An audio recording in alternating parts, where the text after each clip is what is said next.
On today's episode of Anime Afterthought, The Rising of a Shield Hero, Season 2, Episode 13, Flowers Offered in Recollection. So what did you guys think of today, the true finale of Season 2? Honestly, I'm not mad. See, I wondered which direction they were going to take. Were they going to lean more towards the fan service side, giving us a pool or beach episode? Or will they just say fuck it and give us a recap? Real talk though, I actually like this expanded scene finale. A little disappointed we didn't get any more of, Humming Fairy Philo, or hell, I would have taken a little bit more of Rafchan, but at least they did give us that farewell to one of my most favorite characters that died, or at least possibly died, way too soon. I mean, it is still up in the air to whether or not Ost has become a part of Naofumi's shield. Like, we know the dragon is the antithesis of rage. The little devil on his shoulder is Ost the angel? Like, I'm hoping this isn't the last time we've seen her. But at least for now, they did give us a nice little farewell, a nice little tribute, with the hope of possibly seeing her again, as we see at the very end after the flowers have been delivered and they have given a moment of silence to mourn their friend. We actually do see her appear to Naofumi. So is that him mentally letting her go, getting over her death, or is that signifying that she's still somewhere there? Like, I don't know. It's confusing, but at the same time, it's the cathartic goodbye we needed. But let's talk about the actual extended scenes. First and foremost, I think we need to acknowledge the fact that Kizuna is a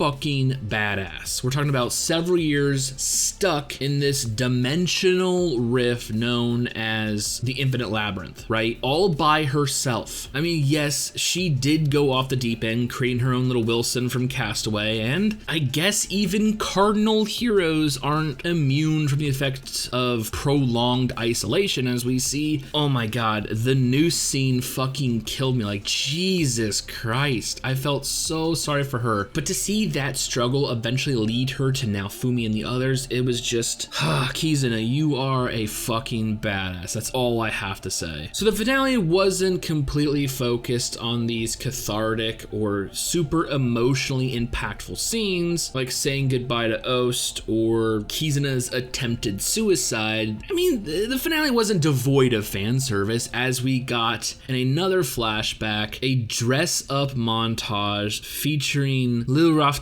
taking the scene where they got new clothes after escaping the Infinite Labyrinth and expanding upon it. Not gonna lie, the best outfit was honestly the samurai, and it was absolutely hilarious to see Kizuna on point within matters of seconds. Was able to deduce that Raftalia not only likes Naofumi, but Naofumi is, well, he can be a little dense when it comes to relationships. Last but certainly not least is hashtag girl talk. So not only was Ost the embodiment of the spirit tortoise, she was also the familiar of seduction, right? She led world leaders astray, causing grief and strife, so the tortoise could feed on the inevitable chaos, the souls that came from that destruction. So to say she's a worldly woman is an understatement. So with the ripping fire roaring, it's time to dish. And the topic of discussion was the horizontal mambo, the beast with two backs, making whoopee. You know what I'm talking about. Sex. And what killed it the most, besides Ost just saying whisper, whisper, whisper, was the facial reactions of Reisha as this was going on. All around, that was just a nice bonding moment with all the girls of this group. And once again, just shows us how much of an overall impact Ost really had on our main group. So yeah, I wholeheartedly believe that this is way better than your typical fan service episode or just your generic recap. But yeah, my overall thoughts on season 2, you know what?